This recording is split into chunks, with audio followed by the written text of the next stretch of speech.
மேஷராசி அன்பர்களுக்கு பொதுவாக இந்த திருக்கணித பஞ்சாங்கம் பற்றி இருக்கக்கூடிய சனி பயிற்சியை பார்த்தோம் அப்படின்னா, சனி பகவான் நம்முடைய லாபஸ்தானத்திலிருந்து விரயஸ்தானத்திற்கு மாற்றம் பெறுகிறார். இப்படி மாறக்கூடிய சனி பகவான் உங்களுடைய தனவாக்கு குடும்பஸ்தானம், ரண ருண ரோக சத்ருஸ்தானம், பாக்யஸ்தானம் ஆகியவற்றை பார்த்து நமக்கு அருளி செய்கிறார். ஸோ மேஷராசிக்கு 7.5 சனி தொடங்குது. கிட்டத்தட்ட ஒரு 30 வருஷத்துக்கு அப்புறம் நமக்கு இந்த 7.5 சனியானது நமக்கு தொடங்குறது.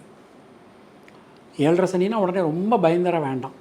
நம்ம எடுத்த உடனே நம்ம எல்லாருக்கும், அதாவது சில டெக்னிக்கல் வேர்ட்ஸ்லாம் இருக்குது. 7.5 சனி, அஷ்டமத்து சனி, அர்த்தாஷ்டம சனி, இதெல்லாம் என்னென்னே தெரியாமல் நம்ம பயப்படக்கூடிய விதங்கள் நிறைய இருக்குது. ஏன்னா வெறுமனே எப்போதுமே நம்ம பலன்கள் பார்க்கும்போது நம்ம சனி பகவான் நம்ம வச்சு மட்டும் நம்ம பலன்கள் பார்க்கக்கூடாது. குரு பகவான், ராகு கேதுக்கள் இவர்களையும் சேர்த்து தான் நாம் பலாபலன்கள் பார்க்கணும். இப்போது இந்த சனிப்பெயர்ச்சியை பொறுத்த மட்டில் நமக்கு நம்முடைய எந்த ஒரு விஷயங்கள் ஆனாலும் அது சில தடை தாமதங்களுக்கு பிறகு கண்டிப்பான முறையில் முடியும். அதில் எந்த சந்தேகமும் நமக்கு வேண்டாம்.